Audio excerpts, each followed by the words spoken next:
Thank you. Hi, everyone. Good evening. Thank you for everyone who joined on time. Thank you for waiting, and thank you for the rest of the committee members that joined. Welcome to the new committee members, and welcome back to the old committee members. My name is Marissa Mack. I'm the chair of Economic Development and Culture Committee for Community Board 11. Again, thank you so much for joining us this evening, and we are going to get started. We have a semi-packed agenda and a lot to go through today for our first meeting back. So, let's go ahead and get started. So I am going to go ahead and read some ground rules for everyone on the call to adhere by. So first, no one may speak until the floor. CB11 members, if you have a question about board business or wish to make a motion, please raise your hand through Zoom. If you click the participant icon, the participants panel should appear, and you should find the raise hand function there. If you still have technical difficulty, you may click the chat icon and relay a difficulty to the staff. Board members, the chat function should not be used for CB11 business or questions about agenda topics. All such remarks should be made on the record by raising your hand through Zoom. Chat should only be used to alert us any technical difficulties you are having, or to state in writing information like an email address that was already stated aloud on the record during the meeting. Please keep your questions and comments succinct and germane to the discussion. Members of the public, if you have a question or comment about the subject on the agenda, please raise your hand through Zoom and wait to be recognized.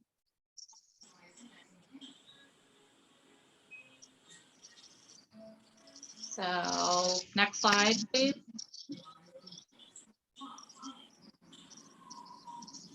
Angel? It's moved on my end. It's on the call to order slide. Nope, it's still on ground rules from what I see. I'll move it one more time. Okay. Oh, no. Is it showing now? Yeah, call to order. Yep, thank you so much. Cool, thanks. Okay, so I am calling this meeting to order at 6:38 p.m. Angel, if you could do the roll call, please. Certainly. Good evening, board members, committee members. When I call your name, please answer. Present. Stephanie Arroyo. April Autry is excused. Adam Breha. Devin Cronshaw. Jewel Jones. Present. Marissa Mack. Present. Giselle Malavig. Present. Jennifer Meyer. Present. Jessica Morris. Here. Robert Perez. Eugene Rodriguez. Here. Vinnie Torres. Present. Jenny Tromsky.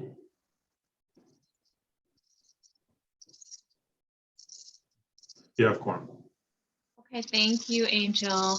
The agenda was passed out earlier. Angel was thankful enough to pass out the agenda. If there are no objections, I'd like to adopt the agenda. Any objections? Okay, not seeing any raised hands. We are adopting the agenda. We do not have any meeting minutes to adopt, although I think we still owe May, Angel, which is due, so that will be forthcoming. But other than that, we can move forward with the agenda.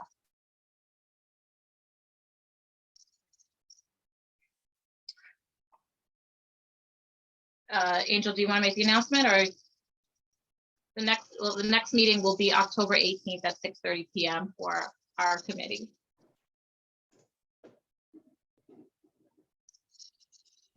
Okay. You can read through this one if you like. Please, thank you.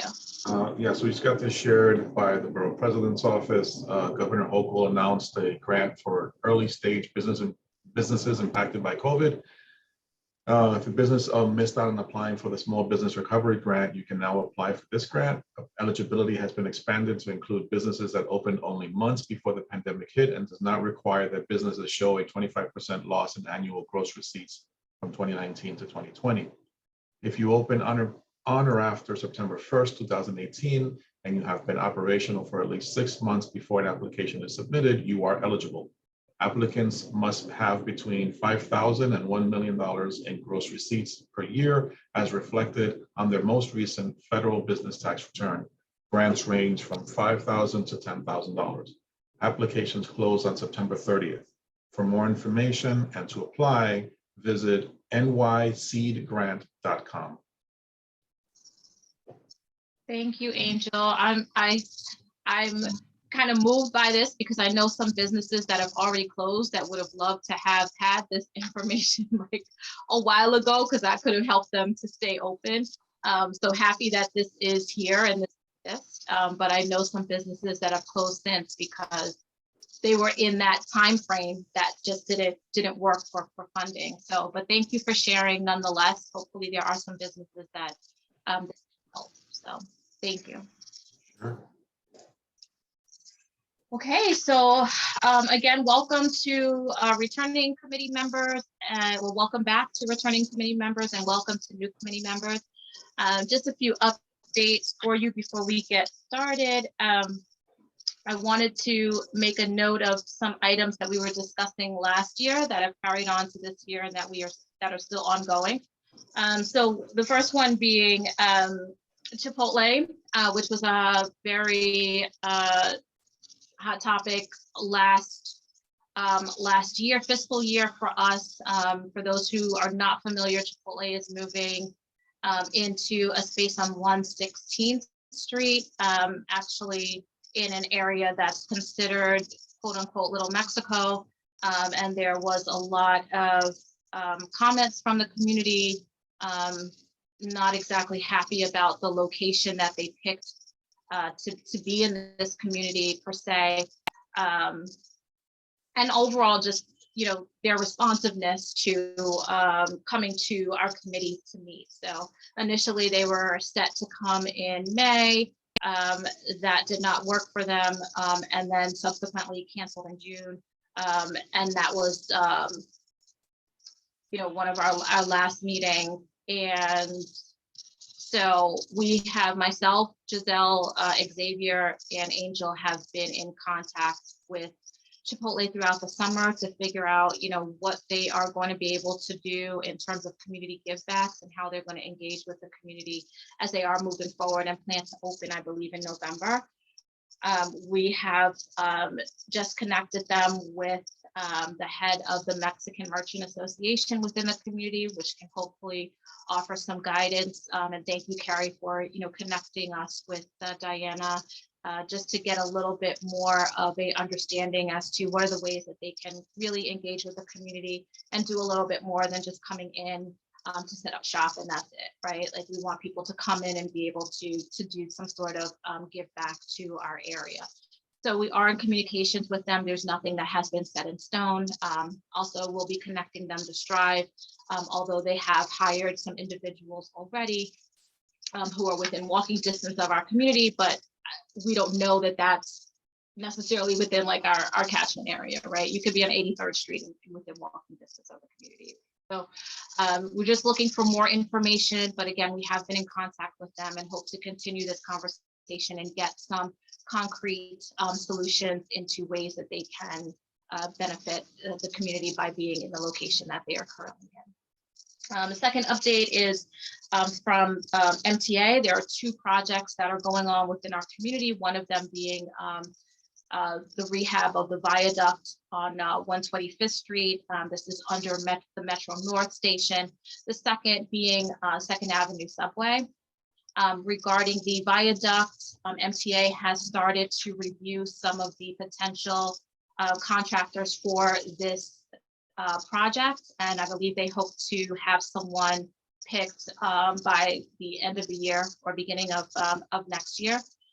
And so they are going through the vetting process now in regards to choosing that person. Again, we have been in constant communication with MTA, and they are aware that we would also like to figure out ways to engage with the community and also just ensure that everyone that is within the catchment area of the work that they're doing is protected, is considered and is going to I guess, still remain in good graces after the work that they do within both the viaduct and on the Second Avenue subway line. So that's going on there. And then also just there are two events that we are actually working through and co-sponsoring. One is coming up September 28th with SBS.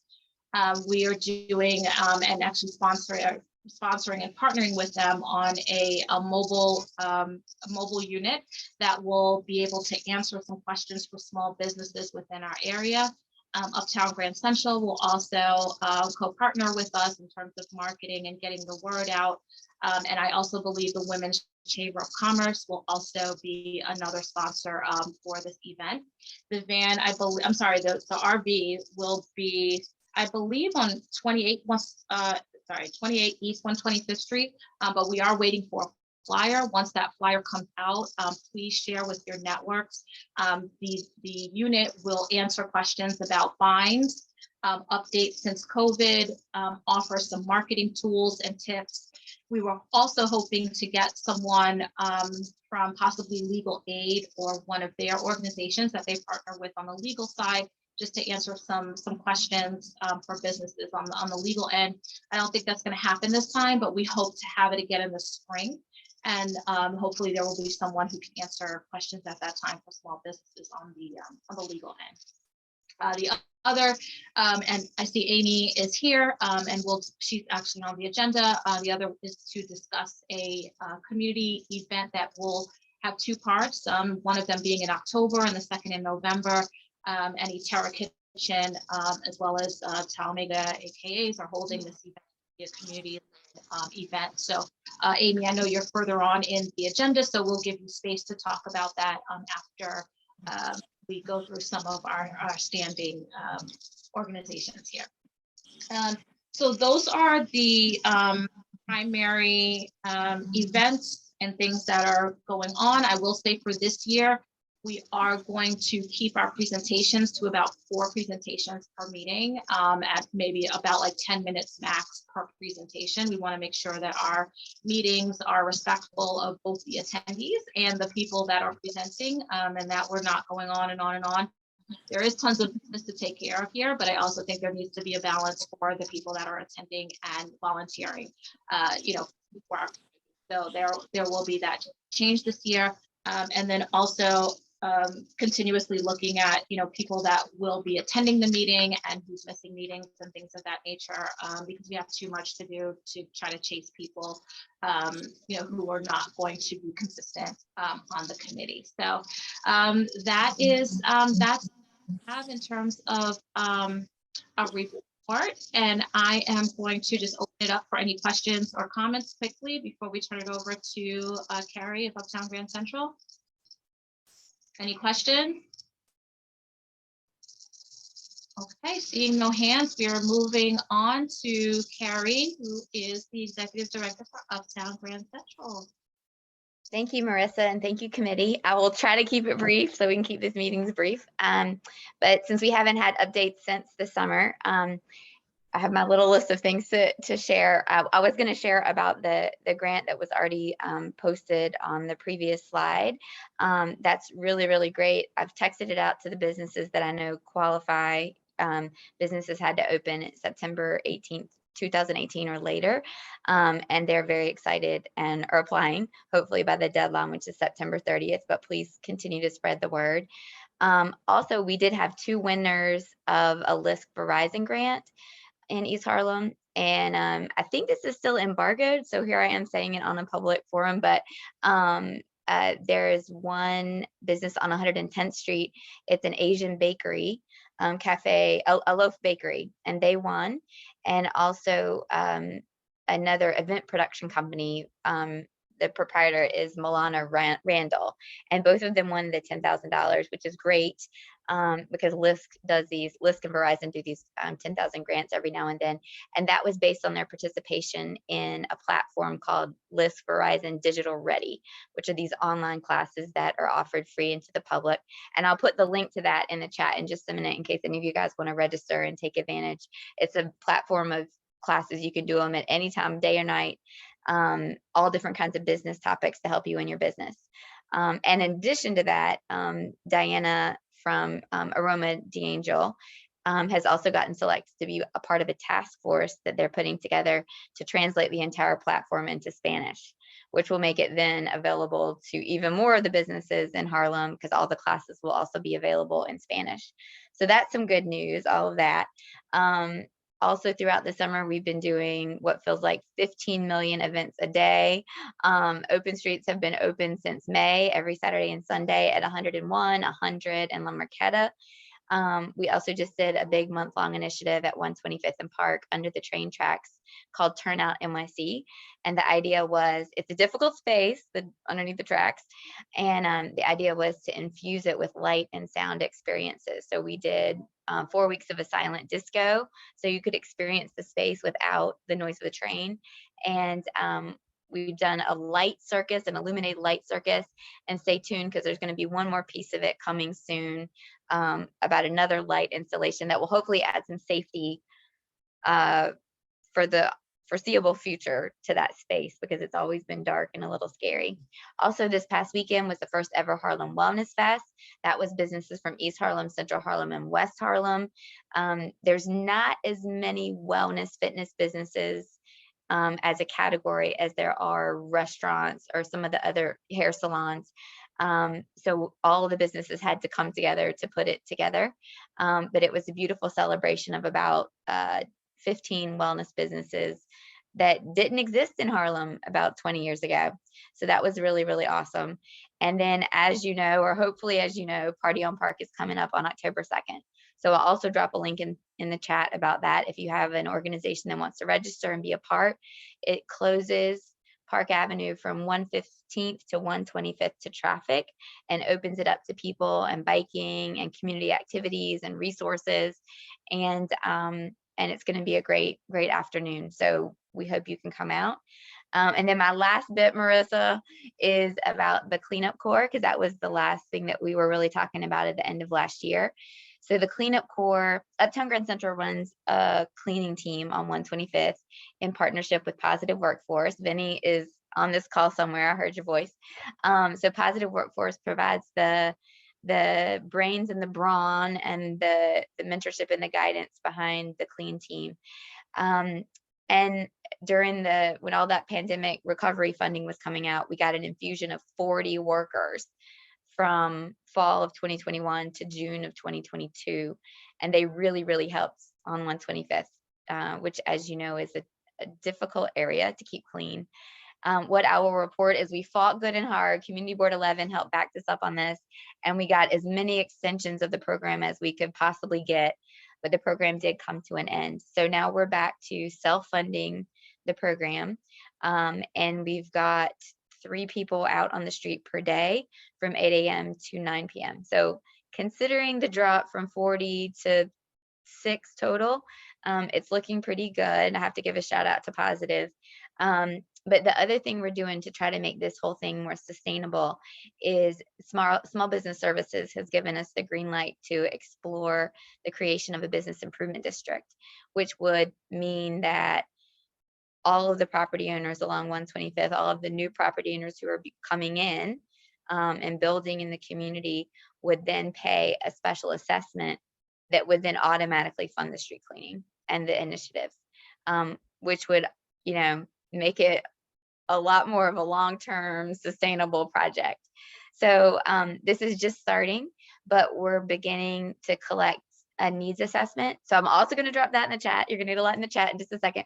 And the needs assessment is if you have just basically to ask your ideas about the services that are needed along 125th. I know you guys are all experts in talking about that because we've talked about it for decades now. But just if you could put it in the format of the needs assessment, that will help us out in terms of presenting the data to SBS in the long term. It's going to be a long process. It's about a 2-year or longer process to even get a bid through, but just it's a light at the end of the tunnel in terms of sustainability for the clean team and other things we want to do along 125th.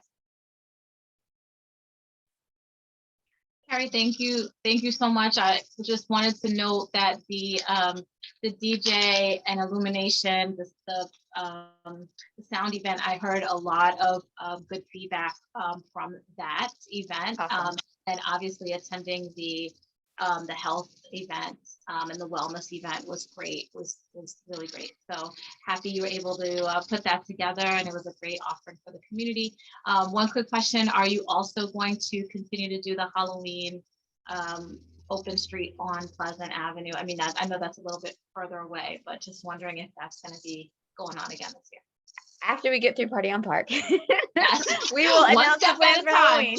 One step at a time, absolutely. And encouraging anyone on here that, the Party on the Park, it's basically, an opportunity for you to get the word out about your event. It's a great event that's annual. We didn't have it last year.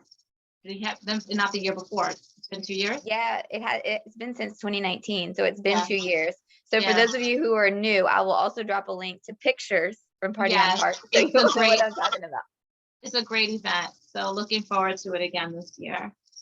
So thank you, Carrie. Are there any questions? Okay. All right. So we'll be looking for all the information in the chat, Carrie. It's coming. course, It's coming please- right now. Okay. Please send it through email as well if you can. Yes, thank you. So just quick update for union settlement. There's been like a changing of the guards over there on a few levels.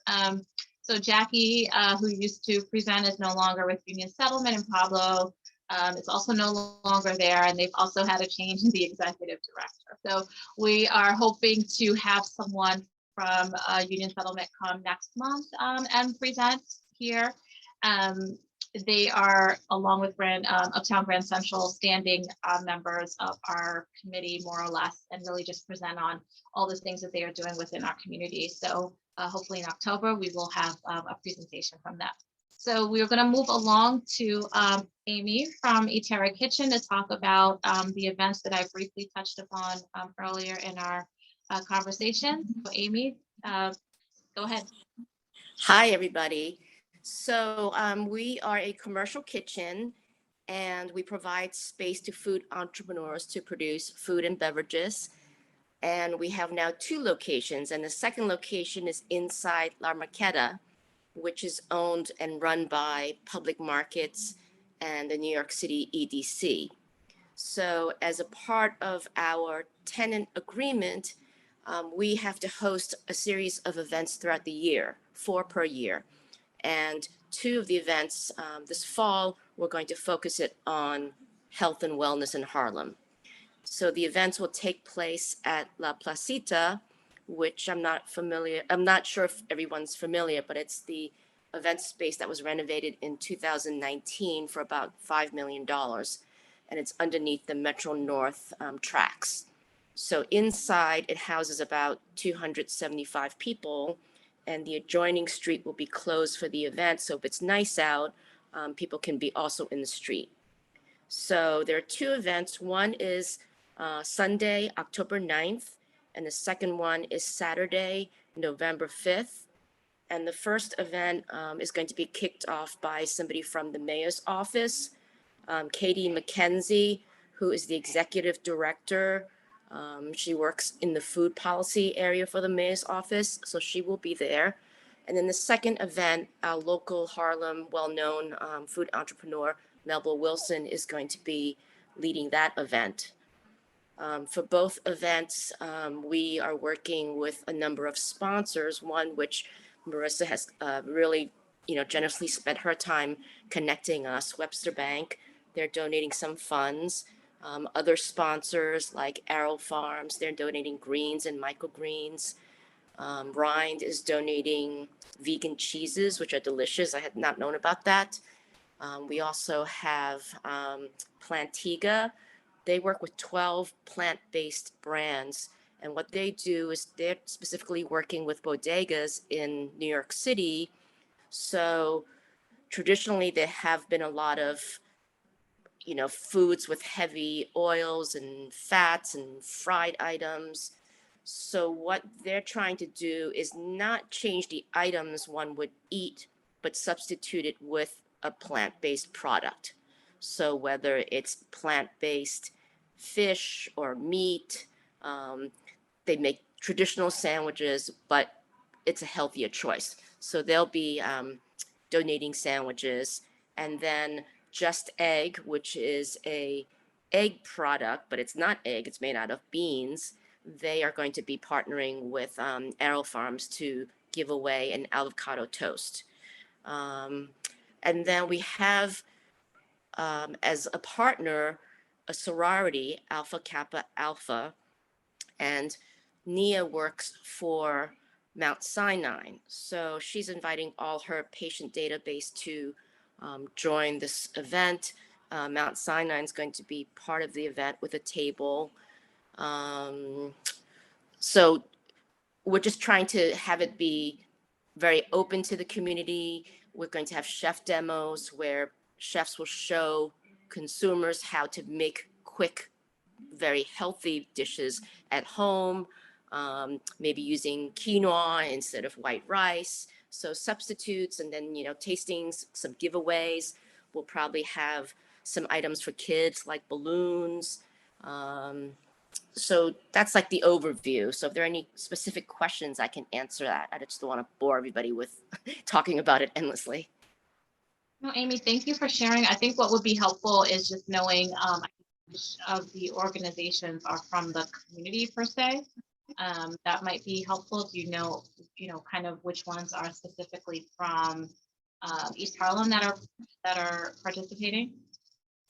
I think Melville Wilson specifically is in East Harlem. A lot of the other brands are more national. I would say Plantiga, because their focus is with bodegas. They do work with a lot of bodegas in Harlem. We tried to reach out to Harlem Yoga, but they have not responded. So I don't know if, all of you could maybe share some local health and wellness businesses that we can reach out to see if they can participate, because it's So I think- complimentary to have a table. Yeah. Right. I think, and correct me if I'm wrong, but I think Carrie connected me with Bella. Carrie, did you connect me with Bella? Yeah.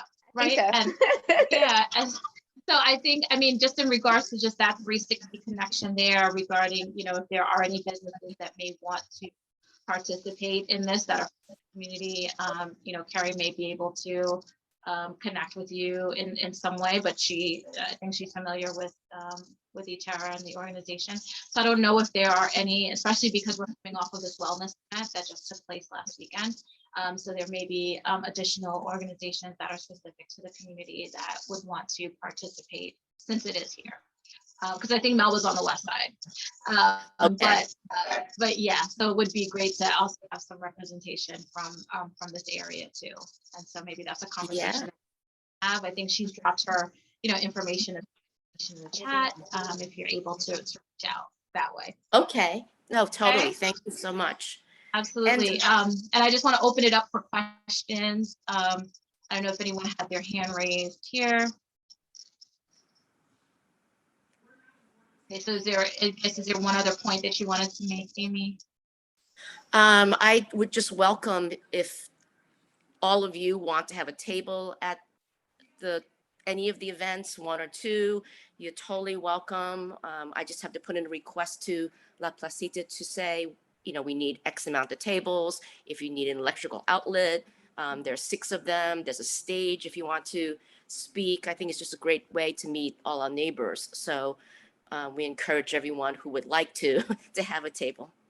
No, absolutely. And I see Jessica had her hand up, or Jessica, did you want to speak? I did. Sure. Thank you, Marissa. I appreciate your the effort and ETERRA Kitchen. Do you call it a business when it's a kind of incubator space, or? It's not an incubator space. It's where people rent space based on how much they want to produce. So, as a food entrepreneur, if you're a catering company, you would come to the kitchen and you would rent the time that you want, the number of stations that you want. If you need storage, it's available. So it's not an incubator. It's a flexible kitchen that we rent out to people that need to produce food or beverages. Do you have, it would be really helpful, I think, during the events to get a sense of the scale of impact that the kitchen, provides based on, cooking is one of those things where, it comes and it goes and then, we consume it quite really. So it's not always tangible goods. But I think the ability of different businesses to utilize the space and leverage that flexibility is key to growth business models. So, finding ways to document that and sort of share it so that it's accessible, whether it's a graphic or, a poster or a series of posters that acknowledge that kind of sum total effect of the work that you're doing. I think that's really helpful, especially for events that you get a lot of eyes on. And as far as a concept, understanding the depth of impact in that kind of one point of interaction is really a special opportunity. So I would love to know more about, how much you support, your clients through the work that you do. And I think whether it's an infographic or some other way of communicating that kind of quickly and dynamically would be super effective at those 2 points of exchange. Okay. Thank you for that feedback. Thank you, And if you Jessica. need help to think about that, reach out and I'm happy to try to help figure out how to support that because, yeah. Thank Thank you, you. Jessica. If you could drop your information in the chat too, then that would be helpful for Amy. And then also just a little background for you, Eterra Kitchen did do a whole presentation last year, on the kitchen and kind of like their model, the fact that they are taking over part of the space for Hot Kitchen, and then in La Cafita as well. So just wanted to give that background information to you. As a new member. What month? I'm sorry, pardon me, I'm new to the committee. I have to so look at it, girl, and see. I'll go check it out. Thank you, But Marissa. I will definitely get back to you. And you can also look up the meetings. Thankfully, they are recorded, but I will find out which month Bella did that. Okay. All right. Well, thank you, Amy, for presenting. We'll look out for the flyer so that we can share out. Please connect with Carrie, who is, very well versed in connecting with our small businesses within the area. And there might be some additional resources for businesses specifically within the community that want to table. Thank you. Thank you so much. Thank you. Thank you. Okay, so moving on, next slide, Angel, if you can. So, oh yes, Violet Moss, update on the Africa Center Plaza. Are you on? Hi, so I think it's actually, I am on, but as I mentioned, it's actually Uza Iwila, who is from the Africa Center, who will be presenting. I'm just listening. Oh, okay. All right. Back Okay, that. so. Okay. Yeah, sorry. Yeah, I made the correction with someone on the agenda. I see that my name's still there, but no worries. Thank you for the opportunity, and I will turn it over to Uza. Okay, thank you. So Uza, you have the floor. hi, good evening to the members of the community board and to the committee. Is it possible to share my screen? I can. You can share now. I think you have that ability. Mm-hmm. Okay, great. Just 1 second and I will put on our presentation. Okay.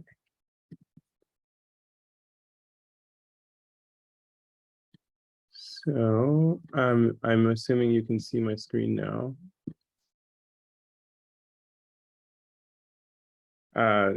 Okay. Yes, So, perfect. Sorry, I was on mute, but yes, perfect. We can see. Thank you. okay, great. So first and foremost, I just want to say thank you to the members of the board and of the committee, this present committee, for giving us the chance to just present to you a little bit about who we are and what we're doing at the Africa Center. So as you know, we are at 110th Street and 5th Avenue, right across from Central Park there. And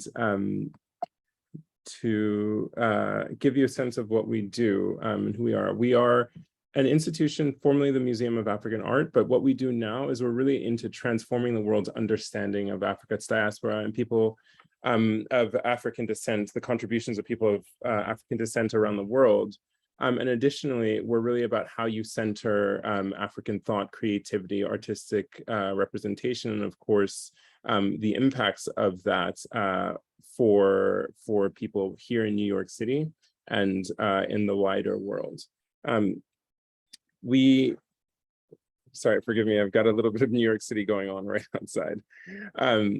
So our institution is it's really about those things, and it's really about welcoming the community in for knowledge sharing and discussions around the continent of Africa, and then of course projecting outwards, that is platforming creative people, platforming discussions from thinkers, doers of African descent and from the continent, who are really helping to create a new image of what the continent of Africa is.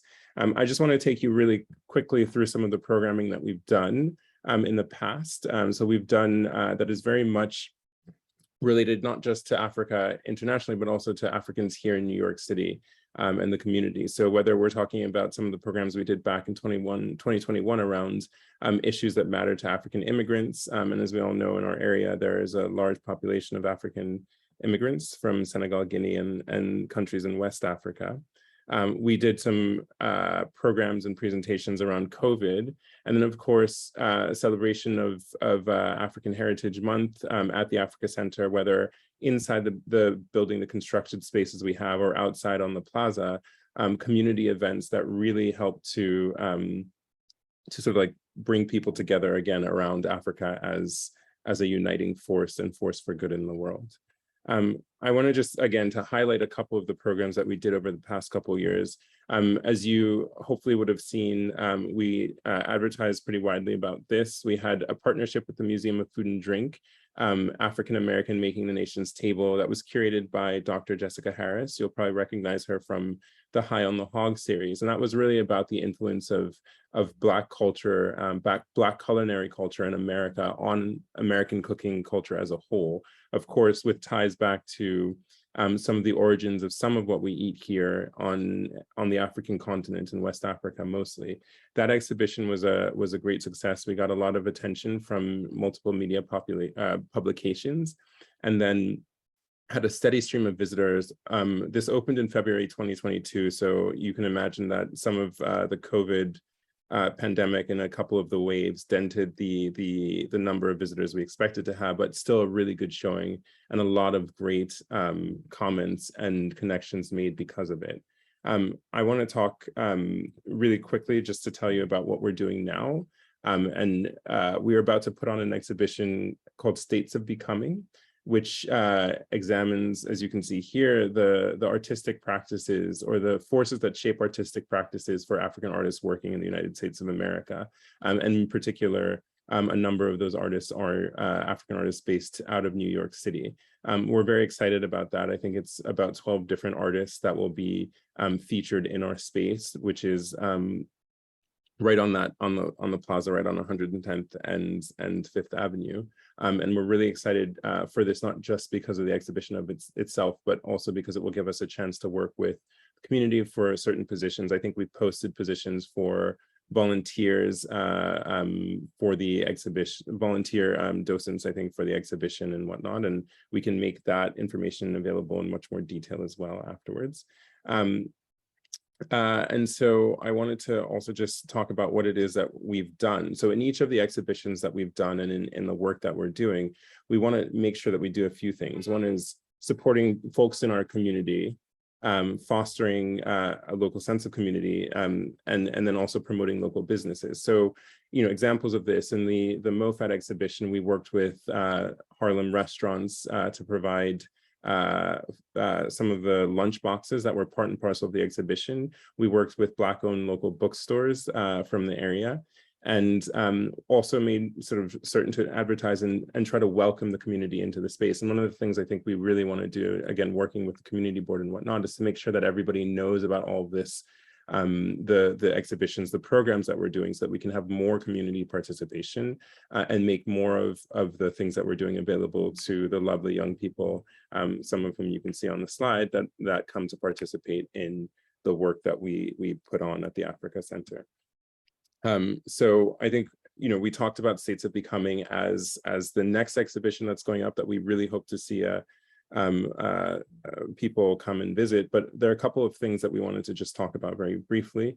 One is finishing the build out of the building. As you know, now we have two spaces, one occupied by Taranga, the restaurant that we use, as well as an exhibition space, and that we hope to develop as a community-centered space as well. You know, that will be easy access for members of our local community, definitely those around us, and you know, wider still.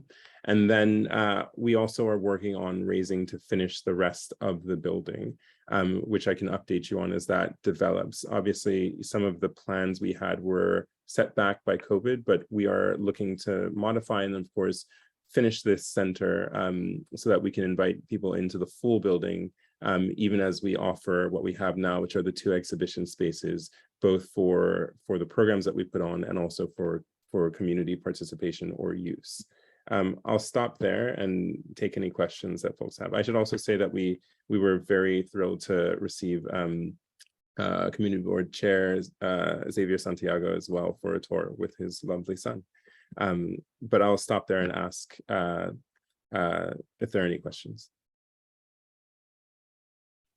Luzelle, thank you so much for the presentation.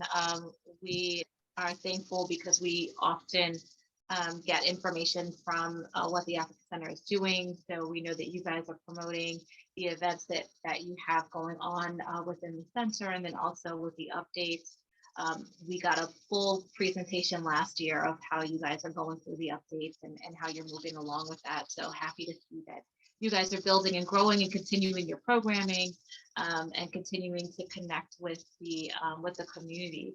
So I guess my question for you, are you guys also doing anything with the space? So where you had the pick, right? And that was during COVID, right outside of the center. Are you guys also doing anything with that space during this time, or utilizing that in any way?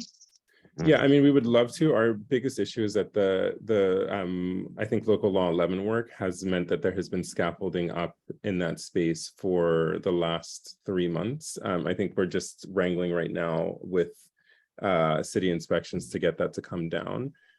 So for that reason, we haven't actually planned anything on the plaza just yet until that comes down. And we will likely, if we do plan for something, it will be for when the weather is warmer in the spring.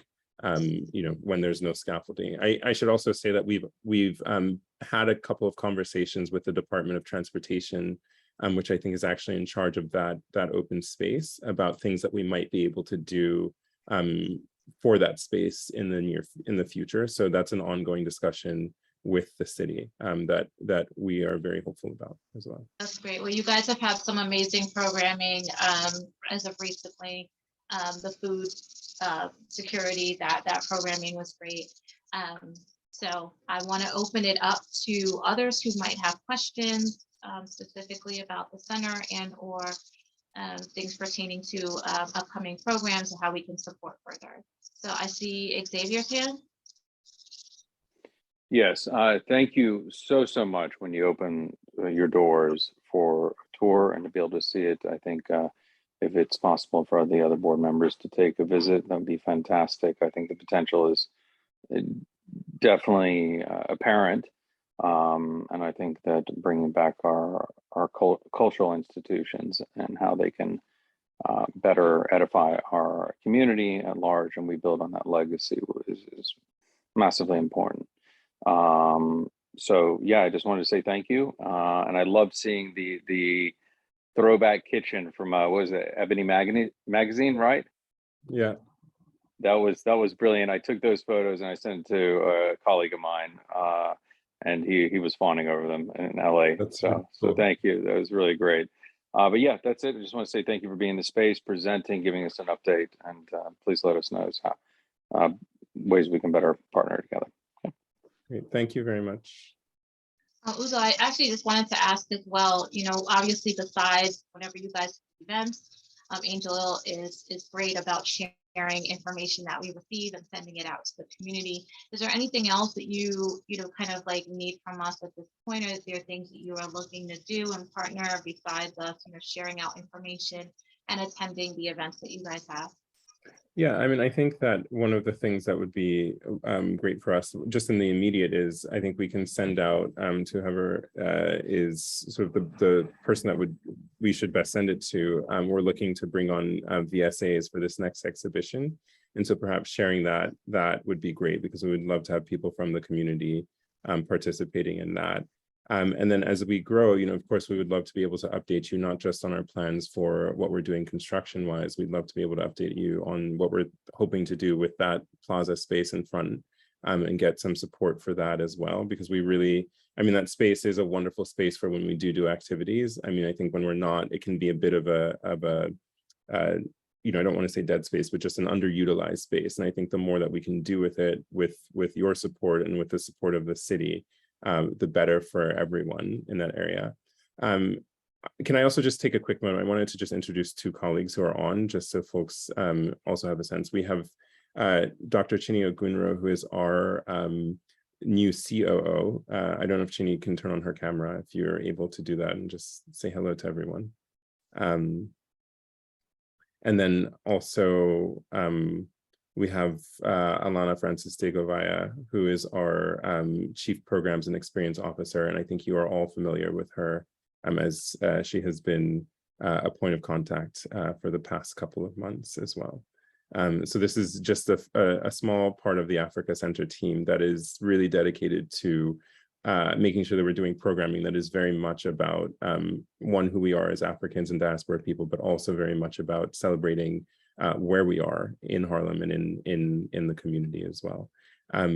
So those are really the two things. And then of course, just making sure that people come through. And we want to, I think at some point in time, talk about some of the things we want to do with some of our space in terms of opening it up for use by the wider community. Well, I would just say to you, I think even for all of our partners, and I think, you know, even as you've heard throughout the meeting, you never know like who's on the call that might be able to connect with you or connect you to something that you need. So I'm always a proponent of, you know, just seeing what you're looking for because you don't know who might be able to connect you to those resources. So, you know, I've been in contact with Alana, you know, throughout the pandemic and in various ways, just, you know, through email, what have you. But I think you guys have, you know, always done a great job in terms of advertising and letting the community know about like what's going on. So please continue to do that. And then I just want to open it up again if there's anyone else that has any questions. If not, you know, we will just continue to stay in contact. Angel, if you could drop your information in the chat for Uzo so he could directly connect with you for passing on information, that would be great. And then Angel is great about connecting Giselle and myself, who are the chair and then vice chair of this committee, about anything that's going on. So thank you for presenting. Great, thank you very much. Thank you. Thank you so much. Marissa. Thank you. Absolutely. Thank you. Okay, bye-bye. So moving on, Angel, if you could share the agenda.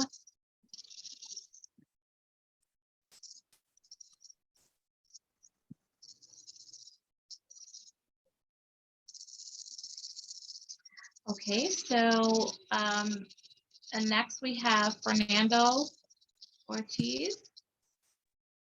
Hello, can everyone Hi. hear me? Perfect. I'm on both my computer and my phone because my computer audio is not working and I look purple. I promise I'm not purple, it's just the lighting. Thank you all for inviting us here today. And I say us because I have some colleagues with me. I got some backup in case any questions come up that, you know, so we can best answer them as best possible. I'll let them introduce themselves. We have Lauren Wolf from our real estate team and Malia Teskey from our asset management team. You both want to just say hello? Hi. Nice to be here with you tonight. Hi. Hi, nice to see everyone. We all use the same link, so that's why there might be multiple Fernando Ortizes, but I promise it's not just me. I was like, Fernando, you really want to be here. You're here about 5 times, so got it. Oh, I love CB11. So thank you all for inviting us, and thank you for sending over those budget consultation questions. I tried to answer them as best as possible and happy to kind of go over them. Do you want me to share my screen, or do you have them up and I can talk to them? You can share for now. Perfect. I will share my screen. While you're doing that, I think it's obvious that everyone at EDC is purple. It's Look our at Lauren. Lauren looks purple too. Hey, buddy. I'm purple. You know what it is? It's because our camera has like a little light next to it. You don't have to explain it to my foolish self. Just go ahead and be professional.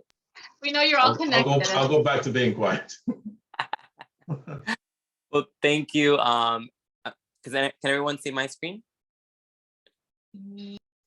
If you're able to just make it bigger, I know with Teams we can make it bigger, but not with Zoom, I think personally. So I don't know if there's a way for you to. Let me see. It might be because of the way it's formatted. But I'll talk through these. Fine, you can just speak to it. Yeah. Yeah, so just to introduce myself for the folks who don't know me, my name is Fernando Ortiz. I am the Assistant Vice President for Government and Community Relations here at the New York City Economic Development Corporation, known as EDC. And I manage the Upper Manhattan and Bronx portfolio. And Upper Manhattan is 96th Street and up. So that includes Harlem, East Harlem, West Harlem, Washington Heights, Inwood, Marble Hill, and all of the Bronx. So I received these budget consultation questions from CB11, and so I'll quickly read them and kind of quickly just answer them as best as I can to not take up so much time on today's meeting. So the first question was around development projects that EDC has in the pipeline for East Harlem and timelines and whether those projects have been stalled, paused, or canceled. So the first project that I mentioned is La Marqueta. The redevelopment of La Marqueta has currently been put on pause due to the MTA's Park Avenue Viaduct replacement project. As many of you may be aware, the MTA will be doing some viaduct work in the coming years. And so, it makes no sense for us to invest city capital funding into the space for it to be teared up. So we are currently in negotiations with MTA. Their work is slated to potentially begin towards the end of next year, 2023. And there will be some changes in terms of some tenants that we currently have relocating to some spaces while they're doing work and then coming back. So we are currently in that process. And so that project itself is paused in terms of the redevelopment of La Marqueta. But La Marqueta itself as a retail public market, we are continuing to tenant some of those spaces. Our most recent tenant is Iterra Kitchen, who had an amazing grand opening earlier this week. They had great wine, great food. I had a great time. And so, and we are leasing to them a commercial kitchen in one of our spaces. So we are continuing to tenant that space. We recently launched our social media on Instagram. So if you don't follow La Marqueta NYC, please do. We post all activities that are happening, not only in La Marqueta, but around the lots along Park Avenue. So if you're having an event at La Placita or anything of that nature, feel free to contact us and we can promote it on our social as well. And so, that's kind of where we are with La Marqueta in terms of the market. The other project that we have in East Harlem is the Harlem African Burial Ground. This site, is located at the MTA bus depot on East 126th Street and will include, it will be a mixed-use development, including affordable housing, commercial retail, a memorial site for the burial ground and the cultural center. We are currently, finalizing a certificate to proceed so that we can begin design work for phase 2 of the archaeological work, which we are expecting to begin sometime next year. I know that project has been a little paused and we work very closely with the Harlem African Burial Ground Task Force on on this, and hope to have more information on this project on a later date. Other projects that we have, development projects that we have in East Harlem include what has been known as the MEC sites, which are 7 parcels along East Harlem, along the East 125th Street. These sites, once developed, will include a range of uses from affordable housing to commercial, retail, office, cultural, nonprofit. The Proton Center is now there. Potentially a hotel and public open space. Just updates on some of those sites. As I mentioned, the Proton Center opened in 2019, which is the first and only proton therapy center in New York State. We have one East Harlem, which we are expecting to have a ribbon cutting later in the fall for. And most recently, late last week, Food Bazaar opened its first Manhattan location. So that was a big one, bringing affordable food access to the East Harlem community. And Food Bazaar has 34 locations, and this is their first one in Manhattan. So it also, I think, speaks to the testament of supermarkets thriving outside of Manhattan, right, in the outer boroughs, and being able to create such a great company, without being in Manhattan. So that was interesting, and that they chose to come to East Harlem as their first Manhattan location. So that's a great supermarket. If you haven't checked it out, I highly recommend everyone to do it. I don't know if they're oxtail. They also did local hiring. I just want to note that too, because we're always pushing for that. So yes. I believe it's about 150 new jobs, which is great. The supermarket is beautiful, and they mentioned their oxtail was on sale till Friday. So if anyone's a fan of oxtail, I believe it's still on sale, but don't quote me on that. That's very important. Thank you. We need to know that. Yes. And I'll get a little further into some of the other sites in a bit. We have the Manhattan Greenway Harlem River, also known as the Harlem River Greenway. That will be a new waterfront greenway along the Harlem River, which goes from 125th Street to 132nd Street, and includes bulkhead repairs from 145th Street all the way up to Swindler Cove and Inwood. It will create new open space, especially between 125th and 132nd. We are finalizing the design for that and hope to begin construction sometime early next year. And I'll also get a little further into that project a little later. Other projects along the Greenway include the 107th Street Pier and Bobby Wagner Walk, also known as part of the East River Esplanade. This project seeks to structurally repair and rehabilitate the Esplanade from 94th Street to 107th Street, and from 117th Street to 124th Street. And this project also includes the rehabilitation of the big pier on 107th Street, and including resiliency and public art into that space. The design work is expected to begin later this year and continue on into 2024. So that's kind of, as we're beginning to put shovels in the ground for the Harlem River Greenway, shifting gears in terms of design work for the 107th Street Pier and Bobby Wagner Walk. Other assets or development projects that we have in East Harlem include the Julia de Burgos Cultural Center, also known as 1680 Lexington Avenue, which is a 5-story building located in East Harlem and houses many cultural organizations, including a DOE school. In terms of update for this site, the theater has been spoken about being renamed to the Miriam Colon Theater, and we are working with the local council member's office to create a plaque to commemorate that renaming at a date to be determined. Other projects that we have are the Health and Hospital Metropolitan Flood Wall Resiliency.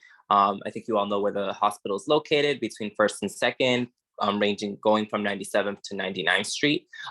This project is being funded through FEMA, and will consist of a construction of a perimeter flood protection wall that has varying heights. So it varies from 8 feet in some sections to 12 feet in other sections, and includes floodgates that have about 35 feet in width. This project in particular was one of the first projects I started to work in, because it includes a public art project by a local East Harlem artist. His name right now escapes me. It's Luciano. He does a lot of work with El Museo del Barrio, Puerto Rican local artists. And so working on having some murals and art installations along certain parts of the perimeter of that flood wall. And then the last project that we have is the New York Public Library on East 125th Street. Our capital team is doing construction improvements to that library on behalf of the New York Public Library, and we're hoping, I think we began construction sometime this year for that site as well. There was a question in particular around sites A West and A East, which are two of the parcels along East 125th Street. So for A West, timing for that is to be determined, and we can come back to the community board potentially next month or in April, sorry, not April, or in November to give a further update on that site. And that would be Lauren and I. We can come back and give an update on that site in particular. B Center is a site with HPD, and we are working on closing that. Also, timing is to be determined, and you know, we defer to HPD for that site or that parcel. B East and A East is also to be determined, and the bus depot, which is where the Harlem African Burial Ground is located. As I mentioned, we're hoping to start design around the archaeological work in early 2023. And then, you know, the question about the African Burial Ground, which I mentioned earlier, we're currently, you know, hoping to start that design work soon. The second question that we received was around life science initiatives in East Harlem. At the moment, we don't have any current Life Sci NYC initiatives in East Harlem. We did have the Public Health Lab, which opened on, I believe, near 145th Street, right across from the Harlem Hospital. So that is the closest life science initiative that we have to this community, but we don't have any active actually in the community at this moment. The third question we received was around the East Harlem Small Business Grant. That grant has been able to serve 250 businesses. Roughly $1.4 million has been allocated to those businesses, and we have about 1.5 still remaining. And that grant program is managed by SBS, and we work and have quarterly meetings with SBS on, you know, to get updates to make sure that that funding is being allocated as you know, properly. There was a question, question 4 was about other programs or initiatives that EDC administers to small businesses.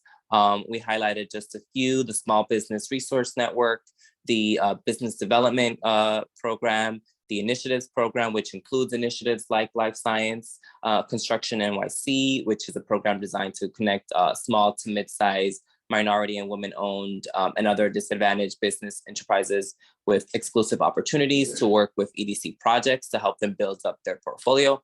And Graffiti Free and Clean NYC, which provides free graffiti removal and free street litter removal, you know, to the bid or to any area in your community. So if you're interested in having a cleanup or you need graffiti removal, you can reach out to our Clean NYC or our Graffiti Free NYC, and we can assist.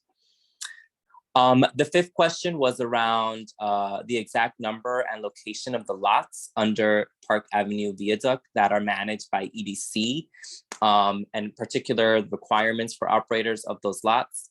So we manage 8 lots under the viaduct, which go from 111th Street to 119th Street. And that includes, I put an image here, on 111th Street, we have a vacant site. On lot 2, what we call lot 2, we have parking and sanitation uses that site. In what we call building 3, that's where we have our incubator kitchens, which is where Iterra is now one of the tenants there. In building 4 is which is right on 115th Street. That's where we have the public market, La Marqueta. On lot 5, also on 105th Street, between 115 and 116, that's where our famous La Placita is located. On lot 6 and 7, those are currently occupied by the Urban Green Center. And then on lot 8, which is between 118 and 119, that is currently being used by the NYPD as parking. And all of these lots, you know, have a vision for them through the La Marqueta redevelopment plan, which, as I mentioned, has been paused because of the MTA work that needs to happen. And then I put in depth kind of the process in order to, acquire space in the lot. You have to submit an application, we review your proposal, we perform a background check. If the prospect is to sell foods or drink, we do a tasting. And then, we either approve a lease or a permit depending on the type of business and who the vendor will be. And there was a question around inspections. I won't get too into it because it's a little boring, but I'll share this with the community board so you can further review. The sixth question we received was in terms of the management for the Julia de Burgos Cultural Center. What organization is responsible for its management? So I mentioned that it is owned by the City of New York and leased to EDC. EDC subleases this space or subleases space in the building to tenants such as the Hispanic Federation, Puerto Rican Workshop, Puerto Rican Traveling Theater, Los Pleneros de la 21, and the Heritage School, and for non-cultural and educational uses. We manage the building's common areas, but the tenants maintain their own spaces. For the common area, EDC contracts with Kellemeyer Bergensen Services, and they provide day-to-day on-site staff at the site. For contract procurement, that is done through EDC's procurement flow. And I kind of listed out here our maintenance and security information. So for security, who we contracted with, for HVAC services, who we contracted with, for life safety, elevator, and pest control, these are the folks who we have contracts with. So I'll share this document with the community board and you can review, and if there's any further questions, I'm happy to answer them. Going on to question 7, how is EDC supporting marketing for the community to drive economic growth? As I mentioned earlier, this summer, we updated both our exterior and interior signage around La Marqueta. You may notice some banners on the side of La Marqueta on 115th Street to improve attention and to the space, both foot and vehicular traffic. We also hired a social media consultant to help us promote La Marqueta. So as I mentioned, there's now a La Marqueta NYC social media to amplify events, our vendors, and our programming. And finally, EDC continues to promote events and press moments at La Marqueta and at La Placita via our own newsletter or website or social media channels. And a couple of months ago or a couple of weeks ago, there was some filming done in the spaces, kind of some press moments there. So any opportunity that we are able to amplify La Marqueta and those lots, we try to do so. We had a question on when we would be able to do a walkthrough with the community board. I made a note that mid-October would work best for our scheduling. We are happy to do so. Happy to do a walkthrough with the community board. My first week on the job in October, I had to do a walkthrough with CB11 and the MTA. So I'm going on a year now in October, happy to redo that walkthrough. We had a question on the capital outlay for the East Side waterfront repair and improvements for next year. And I kind of reiterated the 2 projects that I mentioned, the 107th Street Bobby Wagner Walk. That project is slated to start and continue design from end of this year to 2024, the design of that park space. There's currently in fiscal year 23, 18 million allocated towards it, and for fiscal year 24, 11.5. And then the Harlem River Greenway, which is at 90% of design, and we're hoping to start construction early next year. And you can see the budget for that as well. The last question that we had was if EDC has budgeted funds towards implementing public restrooms in public and private land outside of parks jurisdiction. At the moment, we do consider public bathrooms on a project by project basis. Whenever we're able to include that, we do our best to do so based on the jurisdiction, the infrastructure and utilities, the design, the management, upkeeping considerations. But in terms of funds for an actual study, we do not have that at the moment. Any questions? So I see some- there are a few hands. I just wanted to make a few comments. I'm actually going to turn it over to Giselle, who's been doing like a lot of work behind the scenes on our budget and really just asking some of these questions and seeing how we're engaged. I want to thank you for a detailed presentation on where we are in a lot of these items that have we've either gotten questions from the community on, or we ourselves are asking, you know, where are we with these projects? How are they coming along? And then where's the funding, you know, for it, or where's it coming from? So thank you for laying out the majority of that through this detailed presentation. One thing, I'm very happy to hear that some of these projects that were either stalled during COVID, or we just had no idea where they were going, you know, the burial ground, the Esplanade, you know, the cultural center, some of these have been asked about constantly. And so it was great to hear that they are, you know, moving forward either at the end of this year, beginning of next year. One thing that I would ask, and that might be helpful for us, because there seems that there is a lot that EDC is doing within the area, and not to make, I'm sure you have a lot of things on your plate, but not to make any more work for you. But if there's a way just to have maybe just like a quick table that says, you know, here are the things that we are working on, just like highlight like bullet point, and then like if it's like pause, if you're moving forward with it and, you know, looking to move forward with it on a certain date, and then, you know, if not, when are you thinking about starting it? That would just be helpful for us as we think about, you know, like, okay, where things are, what's the timeline for us to refer to? We get questions, you know, all the time from different areas, and so that would be helpful. And then also, you don't have to, obviously, you guys have budget, but if you're able to just lay out, like, you know, depending on this, we're still raising funds for this, or, you know, or there's a shortfall, we're trying to figure out, like, you know, where we are. I think that would be helpful too, in like a quick table, so that we can also keep up to date on our end as to, you know, how EDC is progressing with the community and how you're engaging with us as well. So that's my short note to you, Fernando, but thank you for presenting. I do want to turn it over to Giselle, and Giselle, you can kind of monitor from there, if you're okay. Thank you, Marissa. Hello, Fernando. How are you, Giselle? Nice to meet you. Hello. So thank you so much for the thoroughness of the presentation, because this is going to help a lot with our next conversation tonight about district needs and budget, in terms of like the committee and our input for this year. My first question is just an extension of what Marissa said, just to maybe where we can keep, or where we can see the updates on the other projects, because you were very thorough in explaining this. It's not all on our budget request, but we would like to keep, you know, just updated on the projects and how they are evolving throughout the year, so that, you know, we just have that for our own purposes. So maybe you can direct us to where we can see how these projects are progressing in the next months. You mentioned that there was nothing going on with STEM related initiatives, correct? Life sciences at the moment, Life yeah.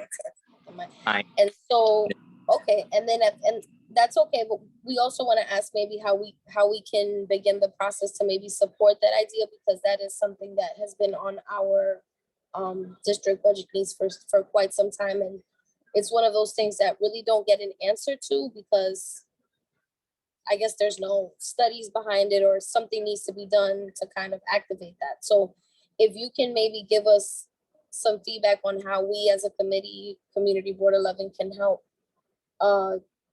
stimulate this idea, that would be very helpful.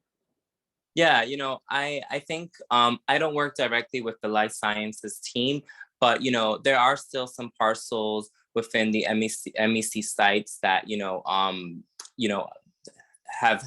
will need to be RFP'd in the future.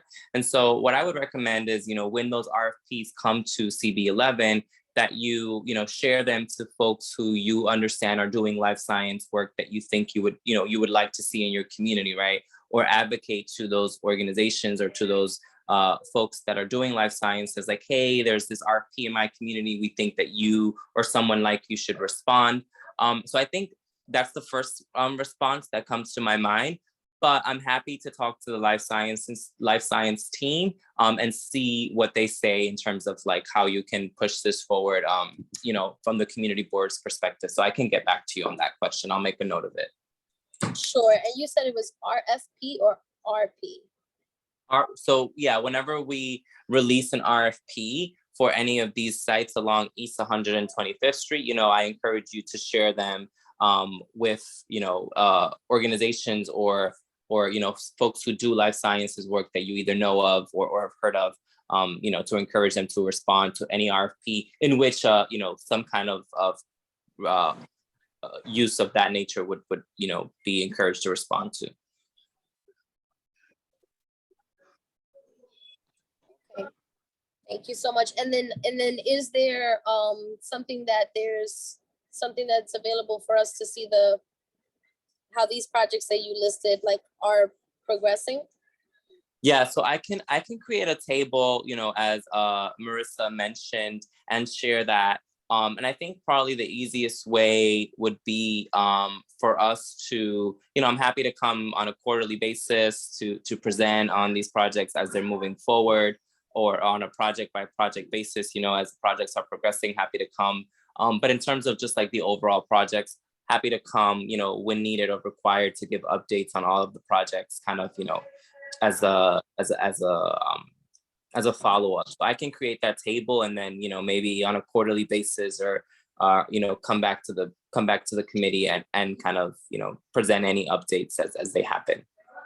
Thank you so much. That would be great. We currently have, I believe, 4 requests for EDC, and you addressed them all. So thank you. And those are all my questions for now. I don't know if anyone else has questions, but thank you for your time, Fernando. Thank you. I see a gentleman has his hand raised. Eugene, go ahead. Thank you, Giselle. Thank you, Chairwoman Mack, for recognizing me. And good evening, Fernando. First time I've met you. My questions are all involving the Julia de Burgos. The Economic Development Corporation knows that for every dollar a person spent in the theater, they spend $12 in the local economy. So my first question would be, why don't we have an economic development program for the theater at the Julia de Burgos? Secondly, there are 4 underutilized theaters in the neighborhood. And I think we should be working with EDC to develop a program which rents, rehabs, programs, and promotes all the theater in the neighborhood, and thereby create an uptown theater district in the neighborhood, which could pump around $60 million into the local economy. No, that sounds like a great idea. I'll let my colleague Malia respond if she has anything that she wants to say. Malia, are you on? Sure, I appreciate these comments, and you know, we look to the Hispanic Federation as the tenant operating the theater, and to lead that the programming in the space. You know, welcome any follow-up thoughts you have on that. I think what would be a great partner in a conversation about a theater district would also be the Department of Cultural Affairs, DCLA. You know, they have more strength in the arts and cultural side of economic development, but EDC would also be happy to be in those conversations as well. Eugene, did you want to mention, you know, your idea and kind of, you know, bringing that up to the board? And one of the reasons why I asked to see the contract under which the Hispanic Federation is running the theater is because since it's a rental, all the people that would like to produce plays in the Miriam Colon Playhouse can't afford the rent. And the people who can afford the rent don't want to produce any shows in the theater, so it remains dark all the time. And what I wanted to see I understand that the original contract to manage that space for the Hispanic Federation included stipulations that they had to produce a certain amount of cultural programming in both spaces. And I don't think they've lived up to that.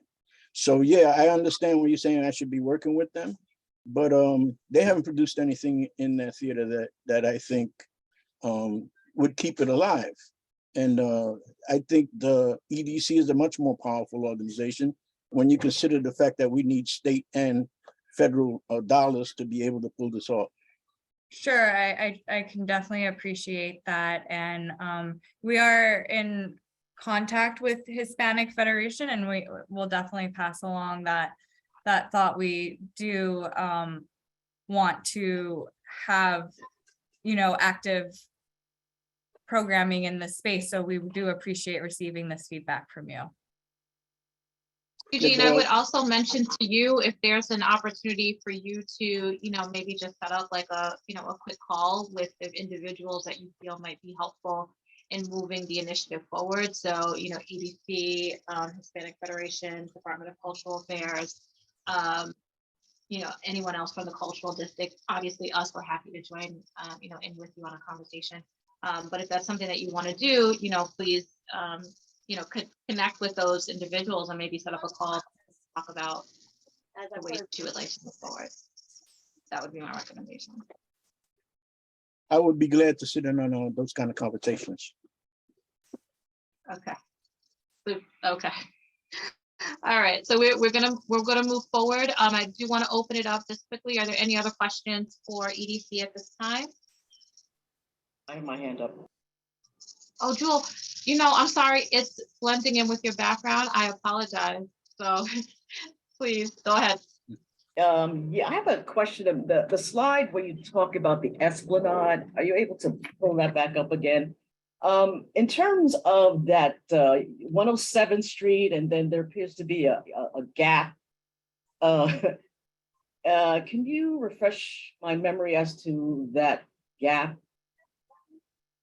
Yeah, so EDC right now, our capital team is doing repairs from 94 to 107. And then the gap that you're referring is the gap from 108 to 116. We are doing this, our capital team is doing this on behalf of Parks.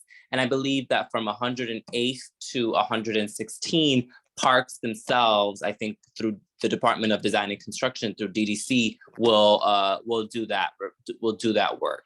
I'm not sure why the gap happened. I think because there was, it might be a trickier, harder part to fix, but that right now lives within Parks themselves. And EDC has been contracted these two kind of 94 to 107 and 117 to 124.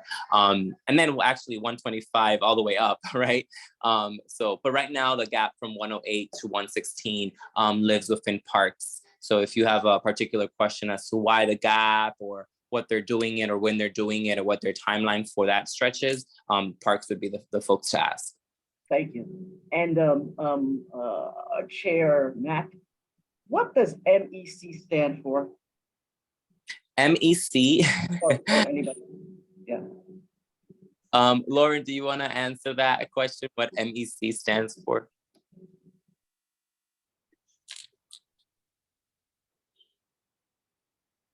So I think Lauren might have jumped off or might be unavailable to speak, but MEC was a name that we've kind of just kept. It was a former development proposal, and I think it stood for like Media Entertainment Center or Media Entertainment Communication. It was supposed to be like a media and entertainment kind of hub or development proposal, but that proposal fell through, I believe, and so we've just kind of have these 7 parcels that we're developing individually, but as a collective, we continue internally to call it MEC, just so that we know what we're talking about when we're talking about these 7 parcels. Okay, thank you so much. That's it for me. Thank you. Thank you, Jewel. Is there anyone else? Okay. So Fernando, again, thank you for presenting and getting back to us on all of these items that were, again, kind of up in the air, even some of them even before COVID. Happy to hear, the movement on them, and we will stay in contact with you as they develop also just want to stay particularly in contact with you regarding the businesses under the viaduct, if that is something that is kind of dependent on another organization as well too, right? So I just want to make sure that our businesses there are taken care of, and that we are covering them in our discussion as the project moves. No, and thank you so much. I sent this this PDF to Angel and to the community board. If anyone has any questions, feel free to reach out to me. My email is fortiz, that's FORTIZ@edc.nyc. And happy to come back to the board as needed to present on any of the projects or all of the projects on a quarterly basis or so forth. And no, thank you all for having us tonight. Thank you. We will look to schedule a walkthrough with the members of the committee that would also like to join. So yes, that would be you. great. Okay. All right. Perfect. Thank you so much. Thank you. I think next we're moving into our budget discussion, Giselle. I think that's next. Angela, Yes. you can.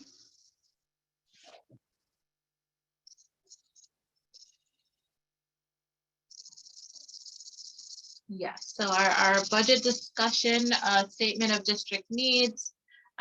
Giselle will be leading this section for us, so she's been doing a lot of work around this and ensuring that our line items are addressed that are specific to economic development and culture for this committee. So Giselle, I'm going to turn it over to you to lead this discussion and take us through this. Thank you. Good evening, everyone. So we're now entering the portion of the discussion. I encourage the committee members to, talk, give your opinions, any feedback. The first thing I want to talk about is the ongoing community engagement that we've been speaking about since, the process of district needs and budget became a little bit more vigorous.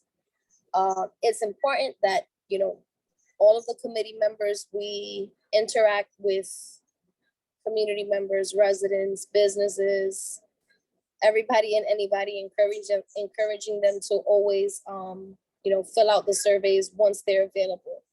Our survey closed and ended during, I believe, in August, correct, Angel? That's right. I believe it ended in August, but it was going on through the summer. We did have, a lot of people who participated in the summer events. So thank you to those who participated. But that is important. The borough budget consultations, which we had with EDC tonight. And we spoke to the New York Public Library today. She was able to answer a lot of our budget requests as well.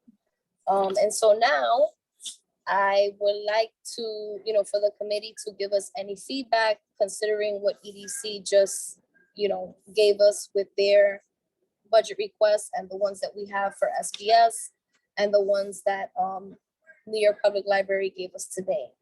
Are there any questions pertaining to the answers? Did everyone get a chance to look at what Angel sent out and just take a look at what the responses were? Giselle, could you possibly state what the public library stated to you guys today? I mean, they've actually been great in regards to communicating with us, so I don't imagine that there's anything there, but you just want to share? Yes, for sure. So our request particularly, it was just one, and it pertained to the extension of the library hours, but she went into depth just overall on how the projects are moving forward and, their capital for those projects and what they have planned in terms of offering programs. For the teens, they have for children, for seniors.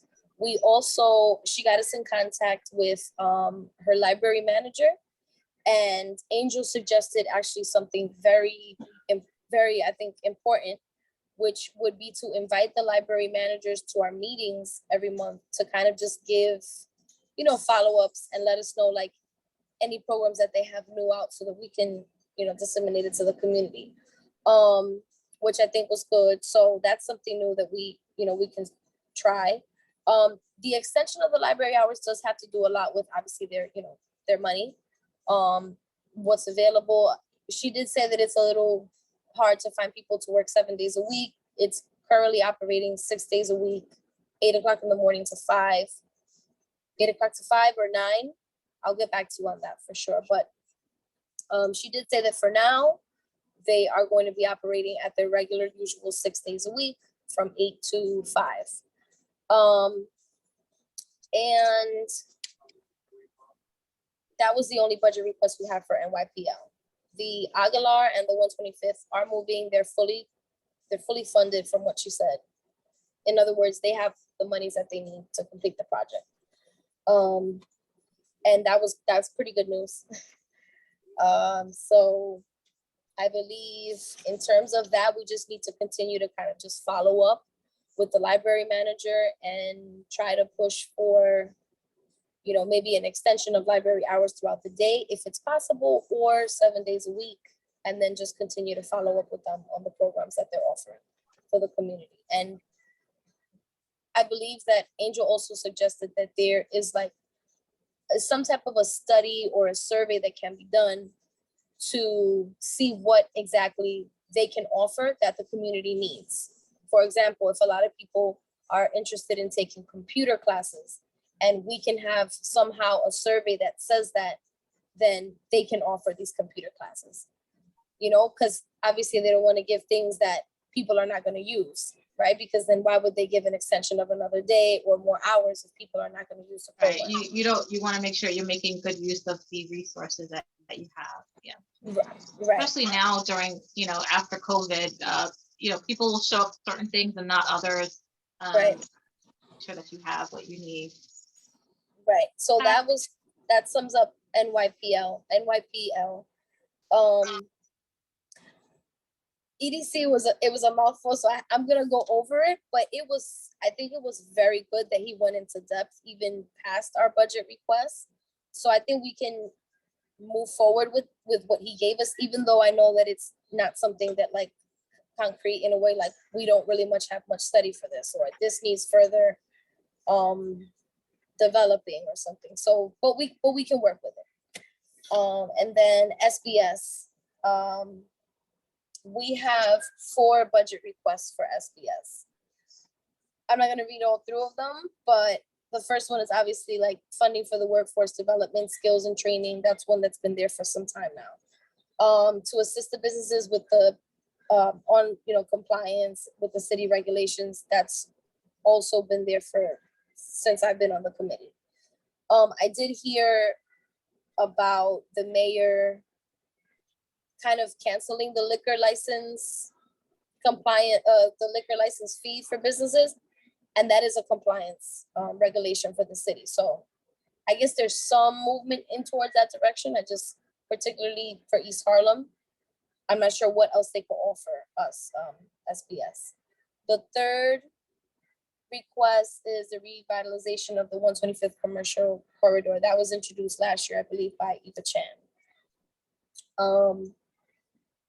And I mean, we did get some information from Carrie. We did get some information from EDC pertaining to 125th. So I guess it is moving in the right direction, just probably very slowly. And then the last one from SBS is just the sustainability, the making sure that businesses are using organics, because the city, I think, are going to start giving out fines for businesses who are not complying with, like, you know, just the proper recycling and stuff like that. So instead of having the businesses fined and not know, maybe SBS can also help us get that information out. And maybe there's an initiative that, I don't know, Go Green, something that can help our businesses in our district not have to suffer, you know, so much if they are fined.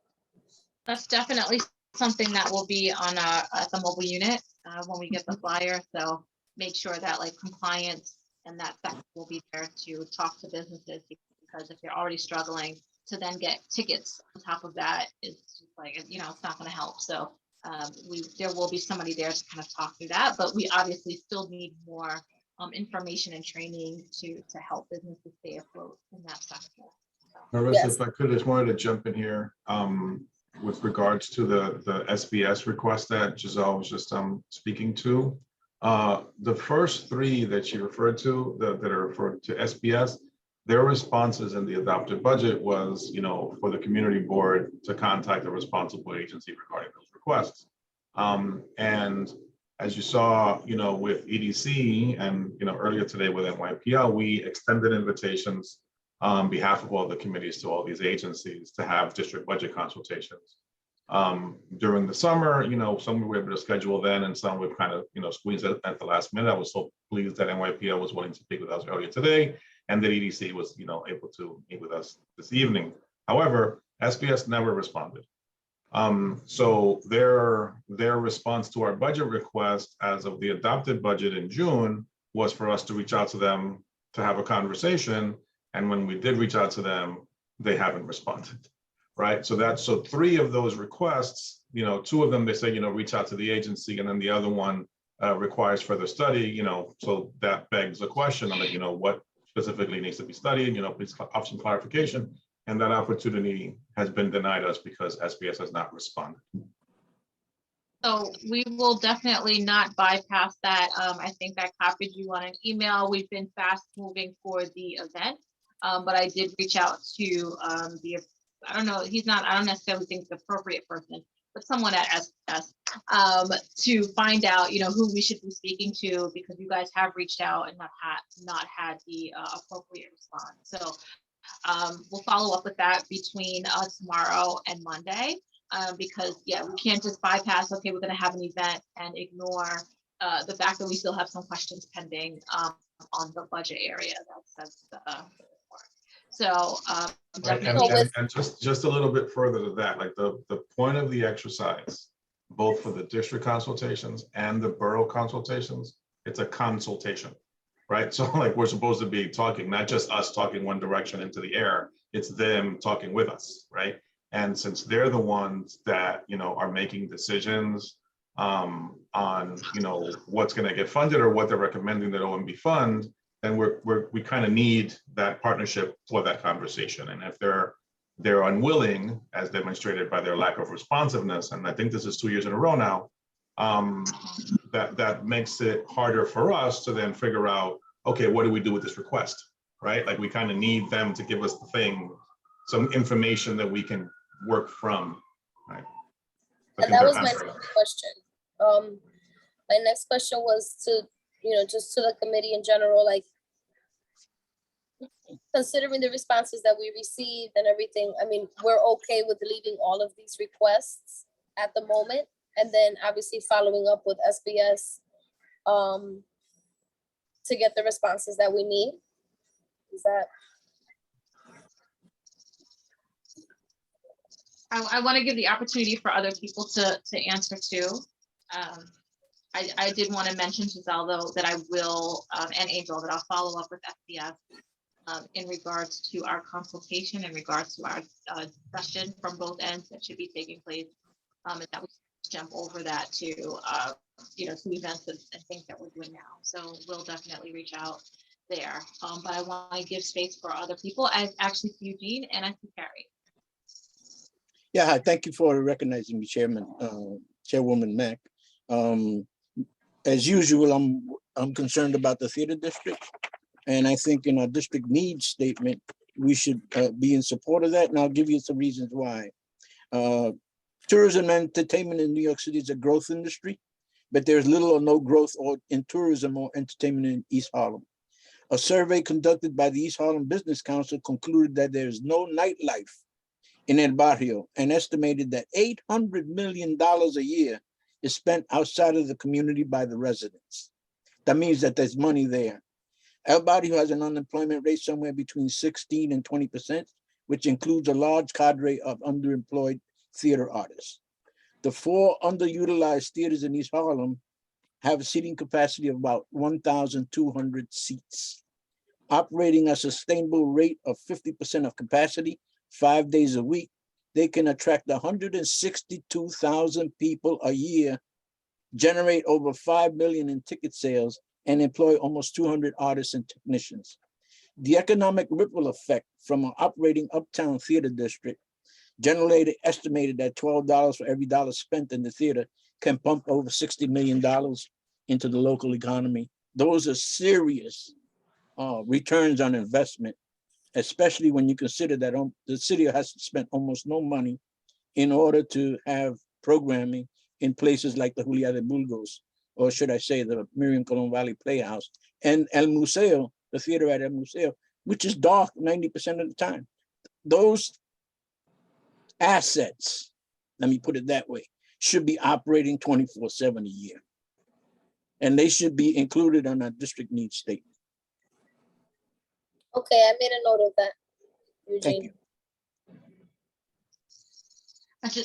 Carrie, just hold on 1 minute. Giselle, I do think that we have a line item that's supporting our cultural, right?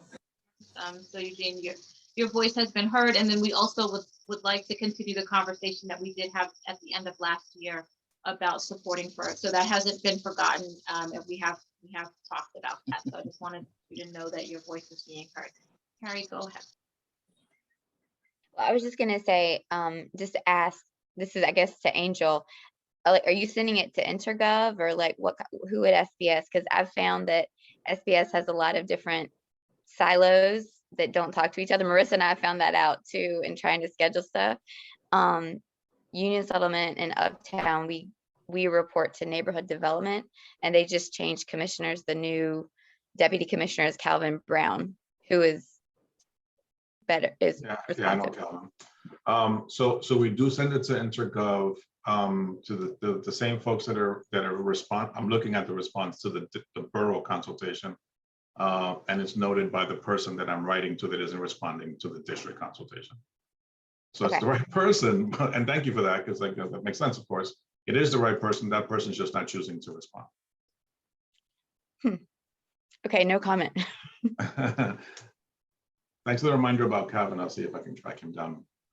Yeah, he just started like last week, so it's great. Awesome. He's great. Yeah, I know Calvin. Thank you so much. Thank you, Carrie.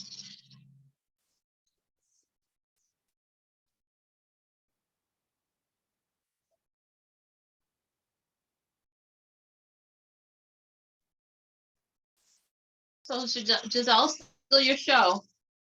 Oh, okay. So the next bullet point that I have here and last is the draft of the statement of district needs, which Eugene had begun to speak about. I don't know if anybody took a look at what Angel sent under district needs, under the statement of district needs, but if there's anything that, you know, should be added besides what we already know in terms of what Eugene mentioned, our district needs requests, then, you know, you can voice it now, or we can talk about it now. We can have a conversation now. The only thing I will say, and I don't think that there was anything listed in there, obviously, we wanted to support, you know, our small businesses in every way that we can. Did we, and I don't have it directly up, but I'm not sure if we talked about anything regarding cleanliness around our small businesses, right? So, and it's a twofold, because yes, it falls under economic because it's kind of helping our businesses, but then it also kind of falls, I guess maybe under, I don't know, maybe public safety and transportation, because it's cleanup too, I possibly. think it could also fall, yeah. I think it also fall with.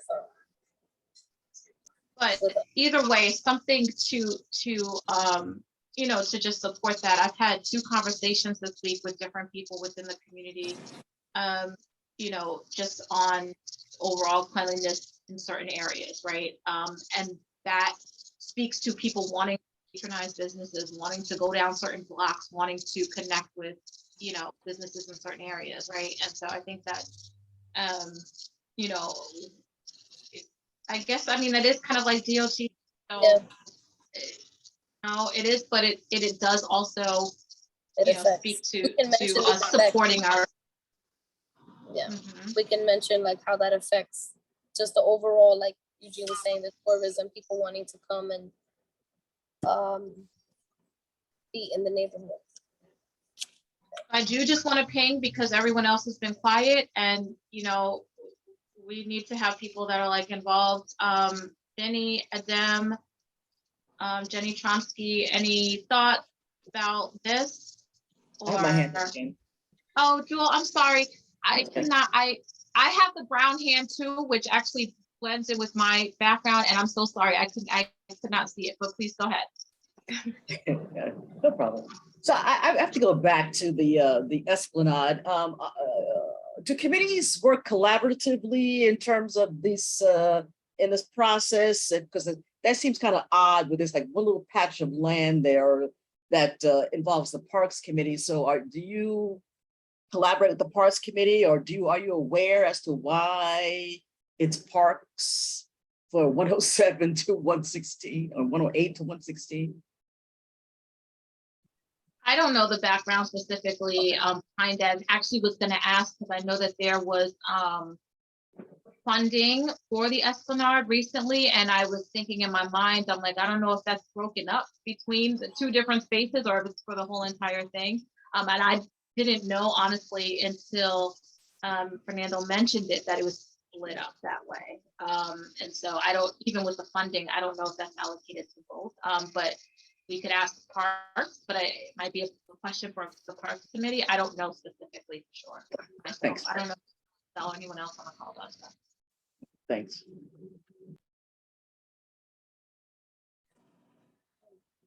Any other question, any other comments in terms of the statement? District needs besides the cleanliness affecting our small businesses and our tourism, and then also what Eugene had mentioned about tourism, theaters, employment. Thank you, Giselle and Marissa. It's commendable to be this deep into it, hours into our year as a committee. Eugene's narrative about theater in East Harlem is incredibly compelling. And I know there is a part of the statement of district needs that are the asks, and then there is a part that's a narrative. And I know that it's important to make sure that those things reflect and correspond, but also that there's typically a sort of a look at or a responsibility to respond to the survey data that we receive. And I think right now the position that the committee is advancing, which I think is a really strong one, is to continue to build on what is pre-existing. And I'm just wondering what the opportunity is for identifying new or clarifying the short explanation in existing line items that could further support some of the sort of the rich commentary that Eugene has brought to the table, if it's not already considered. I know there are two parts to the line item ask, one that is a drop-down response that cannot be changed, and another one where we're able to provide a little bit more information about why we're asking for the thing we're asking for and what that actually means. So, and I just want to acknowledge Jenny's kind of question in the chat, and whether my question is also a part of our quote next steps in resolving the integration of those three parts of ultimately the statement of district needs and budget requests. Was that clear, or do I need to clarify? No, it was clear. I'm looking for the exact response for which I don't see here with DCLA. I see EDCs, NYPL, and SBS. I'll look again to see what was the reason, that part that you're saying that like where we go into depth a little bit. Is that the part that you're saying, Jessica? Yeah, I'm suggesting that sometimes clarifying that part in alignment with, I believe each committee selects a top issue, which again is further further along in the process. And then maybe 3 subsequent issues. And I'm here in economic development for the first time, so I don't know what the standing issues are. And I don't know that Eugene's suggestion is perhaps not already represented, but to strengthen that ask, because this is really where things get started when you make a strong position statement and are able to follow up on it. Thank you, Jessica. Thank you, Jessica. Okay, so I mean, I have some quite a few things that I could work with. I mean, obviously, this has to be given into Angel. Our statement is, I believe, by was it the 14th? Was it yesterday, Angel? The budget requests? The statement of The narrative? No. Okay. No, there's still time, because you guys, like, the committees haven't even finished having these conversations yet. But if I could have it before the budget committee meeting, I could start working on stuff. Budget committee meeting is next week. Okay, so Giselle, are we good with this conversation? Are we good here? Eugene, I just wanted to note too, that, we would like to continue the conversation with you probably for our next meeting. So let's plan to have you on there. I know that we tabled that at our last meeting at the last meeting of our previous fiscal year. So I think the outstanding question for us was just, is there going to be, if we apply for East Harlem to have a cultural district, how does that help in terms of funding? What does that do for the community? And not to be answered right now. These are just for you to think about so that we can discuss at our next meeting and kind of move forward with that, because I think you had asked for a vote at that time. We just wanted some additional information. So let's table that, because we're about 2 hours into our meeting now, and then we can discuss further with you so that you can present at our next meeting. Is that okay? You're on mute. You're muted. Well, I had no idea that this request would be so controversial. And yeah. And I wanted to point out that I specifically said it was a cultural district. I did not say that it was a Latino cultural district, because if you've lived in East Harlem at any length of time, we have many Black folks as Latinos, we have as many white folks, we have Asians, East Harlem is one of the most diverse communities in the country. No, we totally understand. So I totally understand. Let's put you on the agenda for our meeting. So what I was gonna finally say was, I withdraw my proposal or my position, because it's unnecessary now. Okay. Unless I hope that here's the thing. I hope, because of our conversation today, and there is still like a need to revitalize some of the theaters that are here. I do hope that, maybe we can just have a conversation with, the EDC, the Hispanic Federation, the Department of Cultural Affairs, to see, if there is a way to work with the theaters that we have, because to your point, it is kind of a waste to just have them here and not be utilized. So that can be a separate conversation, doesn't have to be a vote, but let's table that. We're 8:30 now. Let's table that. And we can discuss after, okay? No problem. Angel, I believe that's all that we have for this evening on the agenda. So I just quickly, anyone for any new business? Okay, old business? Get that? No? Okay, so we're gonna do the roll call unless anyone has anything, and then we will adjourn for the evening. Committee members, when I call your name, please answer. Present. Adem Briha. Present. Joe Jones. Present. Marissa Mack. Giselle Malave. Present. Jennifer Meyer. Jessica Morris. I'm here. Eugene Rodriguez, Present. Benny Torres, Present. Jenny Tromsky. Present. You have quorum. Thank you. Vinny, are you at another gala tonight? What are you doing? Thank you. I was at a gala a bit a while ago, but I'm out and I'm driving back, and I've been tuning in. And apologies for the slight disconnect, but I was making as much as listening as possible. Marissa, Okay. thank you. All right, thank you. Thank you for being here. Thank you all. Thank you, Angel and Giselle. Thank you, committee members. And our full board meeting is on Tuesday. Looking forward to seeing you at that time. Thank you all. Have a good night. Good night. Thank you. Good night, everyone. Thank you.